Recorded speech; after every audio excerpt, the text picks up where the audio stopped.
नमस्कार दोस्तों, आपका हमारे चैनल अद्भुत ज्ञान सागर पर स्वागत है।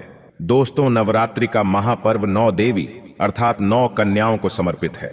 कन्या पूजन करने से हमारी समस्त पीड़ा दूर होती है, दुख दर्द दूर होते हैं, हर कष्ट दूर होते हैं, गृह क्लेश हमारे जीवन से हमेशा के लिए दूर हो जाते हैं। यहाँ तक कि पितृदोष, राहु दोष, मंगल दोष, कालसर्प दोष, मात्र कन्या पूजन से शनि से पीड़ित व्यक्ति को राहत मिलती है, सुकून मिलता है, घर में खुशियां आती हैं तथा अकाल मृत्यु घर में कभी नहीं होती। दोस्तों, आपको बता दें, इस बार माता रानी हाथी की सवारी पर पृथ्वीलोक पर आ चुकी हैं और भक्तों के कष्टों को दूर करेंगी। जब जब माता रानी हाथी पर सवार होकर आती है, तब तब धरती पर फूल खिलते हैं और वर्षा होती है तथा हरियाली की उत्पत्ति होती है और जीवन सुगम हो जाता है।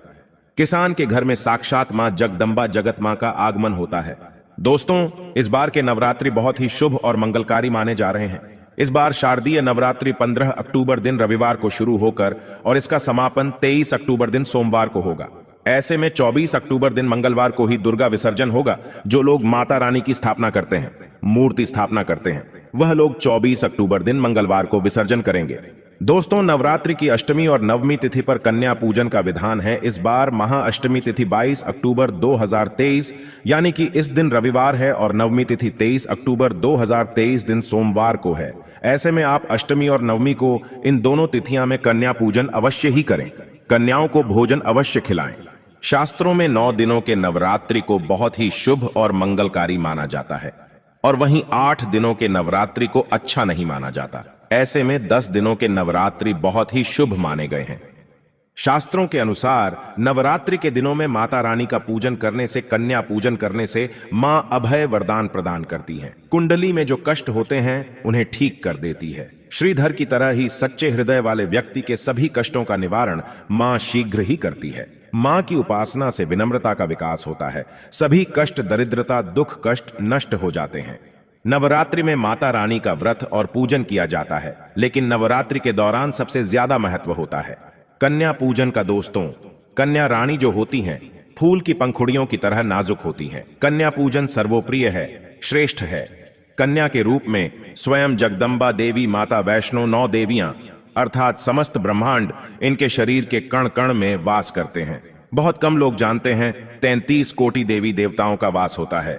कन्याओं के मस्तक पर कन्या चाहें छोटी हो चाहें बड़ी हो, वह सदैव पूजनीय है, मां के समान मानी जाती है। दोस्तों, माना जाता है व्रत और उपासना से माता रानी इतना प्रसन्न नहीं होती है जितना कि कन्या पूजन से होती है। नवरात्रि में छोटी छोटी कन्याओं को माता रानी का स्वरूप माना जाता है। कन्याओं को भोग लगाया जाता है, उन्हें प्रसन्न किया जाता है और बदले में आशीर्वाद मांगा जाता है। कन्याओं को प्रसन्न करने के लिए गिफ्ट आदि उपहार वगैरह दिए जाते हैं। माना जाता है अगर कन्याओं को कोई भेंट दी जाए और वो उसे खुशी खुशी स्वीकार कर ले तो इसका मतलब है माता रानी अर्थात माता वैष्णो ने वो भेंट स्वीकार कर ली। जिन पर कन्याएं प्रसन्न होती हैं तो समझो उन्हें माता रानी का आशीर्वाद मिल गया और माता रानी की कृपा से उन्हें मुंह मांगा वरदान प्राप्त होता है। कन्या पूजन कोई मामूली पूजन नहीं होता। समस्त ब्रह्मांड में जो पूजा होती है उनसे बढ़कर कन्या पूजन को माना जाता है। 10 बार गंगा स्नान करने से और 100 बार यज्ञ करने से तथा 1000 बार यात्रा करने से जो पुण्य मिलता है वह मात्र 1 बार कन्या पूजन करने से करोड़ों गुना भक्त को मिल जाता है, प्राप्त हो जाता है। दोस्तों, इसीलिए कहा जाता है कि कन्याओं को सताना नहीं चाहिए, इससे समस्त ब्रह्मांड हिल जाता है। कन्याओं की जितनी सेवा की जाए कम ही होती है। कन्याएं कोई मामूली नहीं होती। कन्या के रूप में स्वयं उनके मस्तक पर विराजमान होकर स्वयं देवी चलकर आपके घर तक आती हैं। नवरात्रि में 2 साल से लेकर 10 साल तक की कन्या का पूजन होना चाहिए। अष्टमी अथवा नवमी को कन्याओं के पैर धोकर भोजन कराना, उपहार आदि देना श्रेष्ठ माना जाता है, दुर्लभ माना जाता है। ऐसा मौका कभी हाथों से नहीं जाने देना चाहिए। इस दिन जितना ज्यादा हो सके कन्याओं को हाथ पकड़कर, पैर पकड़कर अपने घर तक लेकर आएं। दोस्तों, वीडियो में आगे बढ़ने से पहले आप अपनी राशि भी कमेंट बॉक्स में जरूर डाल दीजिएगा। यदि हमारे पास कोई उपाय होगा तो वह आकर हम आपके कमेंट के रिप्लाई में बता देंगे। कोई भी राशि के अनुसार अगर उपाय करता है तो माता वैष्णो बड़ी प्रसन्न होती है और ऐश्वर्य धन प्रदान करती है, मालामाल बना देती है। इसीलिए राशि कमेंट में जरूर छोड़ें और हां, माता को एक लाइक जरूर करें। लाइक करने में कंजूसी ना करें। दोस्तों, कैसे करें? कन्याओं का स्वागत। कन्या जब आपके घर आए तब सभी के पैरों को दूध और पानी से उनके पैरों को धुलाना चाहिए। खासकर मर्दों को कन्याओं के पर आवश्यक धोने चाहिए। इससे मैया वैष्णो प्रसन्न होती हैं। दोस्तों, फिर उसके बाद कन्याओं को किसी साफ जगह पर जमीन पर कपड़ा बिछाकर बैठाना चाहिए। उनके माथे पर अक्षत, फूल और कुमकुम लगाना चाहिए। फिर उसके बाद भोजन ग्रहण करवाना चाहिए। लेकिन हमेशा याद रहे, कन्याओं की थाली में 3 पूरियां कभी ना रखें। इसे शुभ नहीं, घोर अशुभ माना जाता है। 3 पूरियां तथा 3 रोटियां मरने वाले व्यक्ति के लिए निकाली जाती हैं और जेल में कैदियों के लिए दी जाती हैं। ऐसे में कन्याओं को उनकी थाली में 3 पूरी कभी ना दें, लेकिन 1-2 करके पूरियां दे सकते हैं। इससे 3 संख्या बढ़ जाती है और दोष भी नहीं लगता। दोस्तों, कन्याओं को खाना खिलाने के बाद अंतिम में कन्याओं के सर पर लाल चुनरी उड़ाना चाहिए और भोजन में आपको खीर, पूरी, हलवा, चना तथा आलू की सब्जी, छोले वगैरह की सब्जी खिलानी चाहिए। पनीर आदि भी खिलाया जा सकता है। वैसे माता रानी का प्रिय भोजन खीर, हलवा, पूरी और छोले आदि ही हैं। लेकिन भूल से भी लहसुन और प्याज का इस्तेमाल कभी ना करें, अन्यथा अनर्थ हो जाएगा। अक्सर कई लोग कन्याओं को कुरकुरे का पैकेट, चिप्स वगैरह का पैकेट खिलाते हैं, जो कि घोर अनर्थ माना जाता है, क्योंकि इसमें लहसुन, प्याज का इस्तेमाल होता है, जिसके कारण आपका व्रत खंडित हो सकता है। मां दुर्गा क्रोधित हो सकती हैं। जहां आपने 9 दिनों तक लहसुन, प्याज का परहेज किया, लेकिन आपकी एक गलती पूरे व्रत को खंडित कर सकती है। इतना भी नादान नहीं बनना चाहिए कि माता रानी रूष्ट हो जाए और कन्याओं को भी अशुद्ध होना पड़े। कन्याओं को डब्बा बंद कोई भी ऐसी चीज ना खिलाएं जिसमें लहसुन, प्याज होता है। कई चीज तो ऐसी होती है मार्केट में जिसके अंदर लहसुन, प्याज का इस्तेमाल होता है। ऐसा आप कभी मत करना। दोस्तों, कई लोग कन्या पूजन में खाना घर पर नहीं बनाते और मार्केट से रेडीमेड लाकर ही खिलाते हैं तथा दही जलेबी खिलाते हैं, जो कि शुभ नहीं माना जाता। दोस्तों, ऐसा खाना वो लोग खिलाते हैं जिनके घर में मान लीजिए कोई दुर्घटना आदि हो गई है या घर में कोई बीमार है या कोई मुसीबत है, तब वो ऐसा करते हैं। लेकिन अगर आप स्वस्थ हैं, आपको कोई पीड़ा नहीं है, तो ऐसा भूलकर भी नहीं करना चाहिए। माता रानी दही जलेबी नहीं, आपके हाथों का बना भोजन खाना चाहती है, आपका प्यार चाहती है। फिर चाहे आप घर में एक ही पूरी क्यों ना बनाएं माता के लिए, पर आप स्वयं ही अपने हाथों से माता रानी को भोजन खिलाएं। देखिए, भले ही आप दही जलेबी खिला सकते हैं, परंतु माता को घर का बना हुआ शुद्ध भोजन ही अति प्रिय है। खासकर नवरात्रों के दौरान घर में पक्का खाना अवश्य बनाना चाहिए। माता रानी बहुत प्रसन्न होती है। घर का बना पक्का खाना ही कन्याओं को खिलाना चाहिए। हमेशा याद रखें, कन्याओं को प्लास्टिक के बने दोने में खाना नहीं खिलाना चाहिए। ऐसे बर्तन पूजा पाठ के लिए शुभ नहीं अशुभ होते हैं, क्योंकि प्लास्टिक के ज्यादातर बर्तन जो होते हैं जानवरों की हड्डियों द्वारा बनाए जाते हैं, इसीलिए ऐसा पाप मत करना। कन्याओं को हमेशा स्टील के बर्तन या पत्तों से बने बर्तनों में ही भोजन कराना चाहिए, बहुत ही शुभ माना गया है। अगर पेड़ के पत्ते में भोजन कराते हैं तो माता अभय वरदान प्रदान करती है।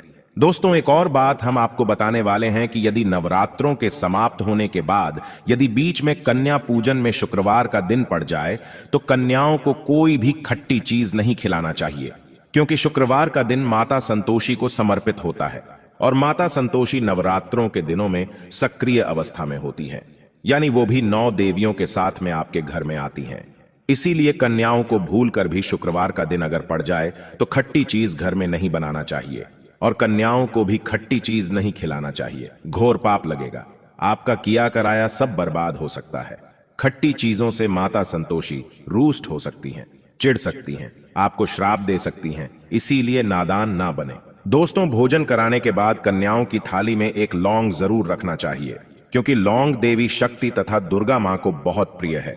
लौंग माता शक्ति का प्रतीक होती है। लौंग में नव दुर्गा का वास होता है।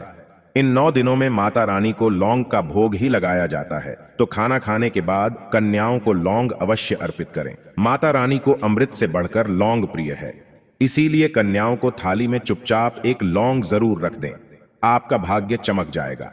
माता लक्ष्मी आपके जीवन में धन की कोई भी कमी नहीं होने देंगी। दोस्तों, आपको बता दें, कन्याओं को उपहार में क्या दें। कन्याओं को खुश करने के लिए उनकी थाली में दक्षिणा डालें, ताकि आपके घर में संपन्नता बनी रहे तथा धन की कोई भी कमी ना हो। कन्या जब आपके घर से खुशी खुशी धन लेकर जाती है तो वह भी आपको खुशी खुशी कई गुना आपको धन प्रदान करती है। इस समय कंजूसी मत करना, खुशी खुशी कन्याओं को धन अवश्य देना। कन्याओं को कोई सुंदर गिफ्ट दे सकते हैं। शास्त्रों में बताया जाता है कि कन्या जितना खुश होती है, माता रानी उतना ही जल्द फल की प्राप्ति प्रदान करती है। ऐसे में आप कन्याओं को चॉकलेट बॉक्स दे सकते हैं तथा खूबसूरत कपड़े दे सकते हैं। याद रहे, काले कपड़े ना दें और स्टील के बर्तन भी गिफ्ट के तौर पर दे सकते हैं। याद रहे कि कन्याओं को लोहे का कोई भी सामान नहीं देना चाहिए, नहीं तो राहु केतु का प्रभाव आपके जीवन में प्रवेश कर जाएगा। राहु काल तथा राहु दोष आपको लग जाएगा आप बर्बाद भी हो सकते हैं। दोस्तों, जब कन्या अपने घर के लिए प्रस्थान करें तो उनके चरण जरूर छू लें और अपने मन में अपनी प्रार्थना को पूरा करें। सच्चे दिल से मांगी हुई मुराद माता रानी अवश्य ही पूरी करती है। सच्चे दिल का मतलब होता है मन में कोई भी लालच ना हो, और अगर वो लालच माता को पाने के लिए बन जाए तो उसे बोलते हैं सच्ची श्रद्धा और सच्ची भक्ति। ऐसी भक्ति के आगे स्वयं 33 कोटि देवी देवता आपको नमस्कार करते हैं। दोस्तों, नवरात्रों के दिनों में अगर मिल जाए आपको ये संकेत, तो समझो माँ दुर्गा आपके घर में आ चुकी हैं। ये संकेत बताते हैं माँ दुर्गा का आशीर्वाद आपको प्राप्त होने वाला है। तो आइए शुरू करते हैं। दोस्तों, पहला संकेत, जब आप कलश स्थापना करते हैं तो जौ से निकली हरियाली बहुत ही शुभ मानी गई है।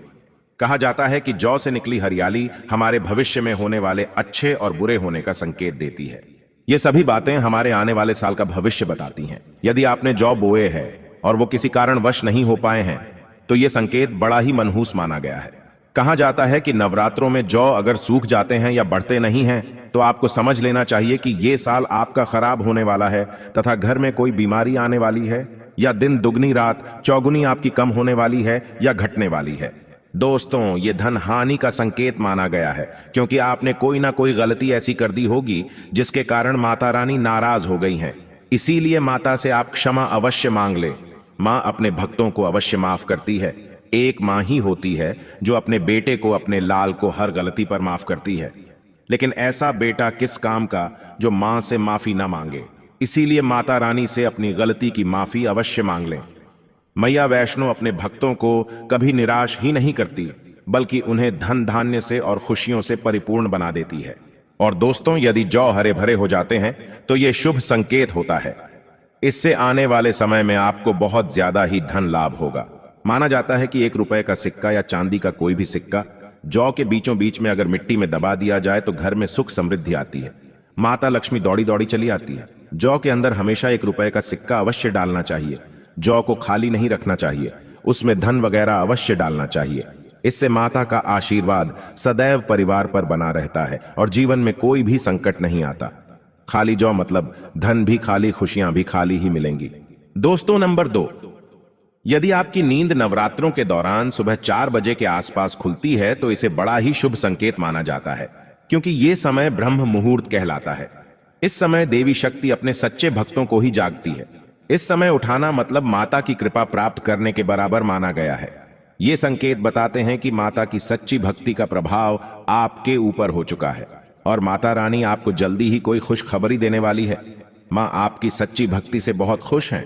दोस्तों, नंबर 3, यदि नवरात्रि में आपका मन प्रसन्न होने लगे, पूजा पाठ में आपका मन लगने लगे, पूजा करते समय मन का शांत होना यह दर्शाता है कि आपको बहुत जल्द मां की कृपा प्राप्त होने वाली है।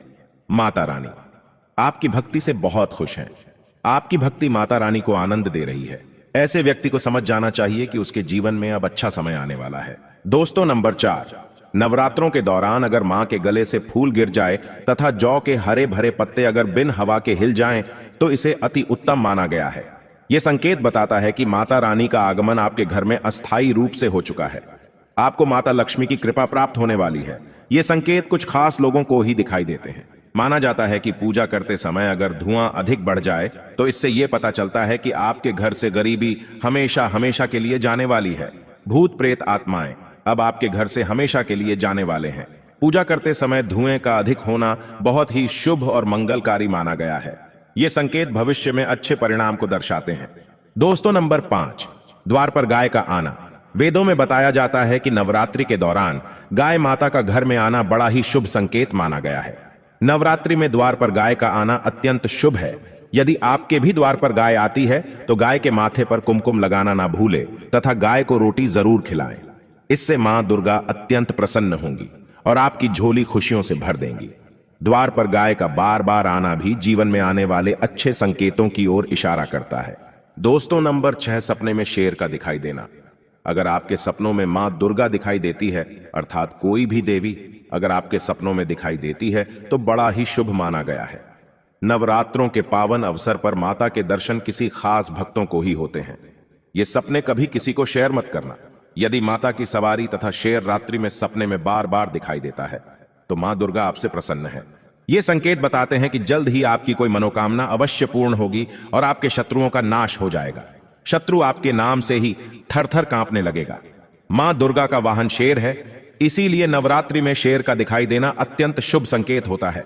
दोस्तों, नंबर 7, यदि कोई छोटी कन्या आपको सुबह सुबह लाल वस्त्र धारण किए हुए दिखाई देती है तो आपने साक्षात मां दुर्गा के दर्शन किए हैं। यदि नवरात्रों में सबसे पहले आपके घर में कन्याओं का आगमन हो जाए तो समझो आपको दुनिया की कोई भी शक्ति, ब्रह्मांड की कोई भी शक्ति आपको करोड़पति होने से नहीं रोक सकती। आपके जीवन में, आपके घर में माता लक्ष्मी का आगमन होने वाला है। आप दिन दुगनी रात चौगुनी तरक्की करेंगे। अब आप खुशियां मनाइए और मिठाइयां बांटें।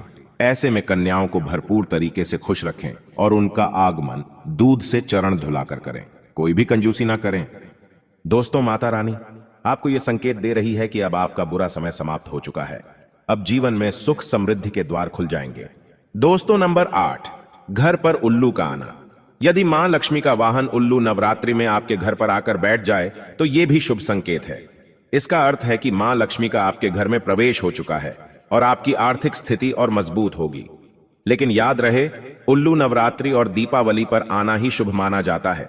दोस्तों, नंबर 9, यदि ब्रह्म मुहूर्त के समय यानी सुबह के 4 बजे के आसपास घंटियों की आवाज सुनाई दे जाए या शंख की आवाज सुनाई दे जाए तथा कोई भजन सुनाई दे जाए तो बड़ा ही शुभ संकेत माना गया है। इससे यह पता चलता है कि माता रानी आपकी भक्ति से बहुत प्रसन्न है और आपके जीवन में सभी नकारात्मकता का नाश होने वाला है तथा माता लक्ष्मी की कृपा आपको प्राप्त होने वाली है। दोस्तों, नवरात्रों के दौरान घर में काली चींटियों का दिखाना, लंबी लंबी लाइन बनाकर मुंह में खाना ले जाते हुए चींटियों को देखना अच्छा संकेत माना गया है। और यदि मंदिर में पूजा करते समय कोई छिपकली आदि दिखाई दे जाए या मंदिर के स्थान की ओर छिपकली चली जाए तो बड़ा ही शुभ संकेत माना गया है। इससे यह पता चलता है कि आपको माता लक्ष्मी की कृपा प्राप्त होने वाली है, मां का आशीर्वाद आपको मिलने वाला है। नवरात्रों के दौरान मंदिर में छिपकली का दिखना बहुत ही शुभ संकेत माना गया है। आपकी भक्ति का फल आपको शीघ्र ही मिलने वाला है, क्योंकि छिपकली को माता लक्ष्मी का प्रतीक माना गया है। किसी शुभ अवसर पर छिपकली का दिखना मंगलकारी माना गया है और नवरात्रि में छिपकली का मंदिर में दिखना साक्षात देवी लक्ष्मी का स्वरूप माना गया है।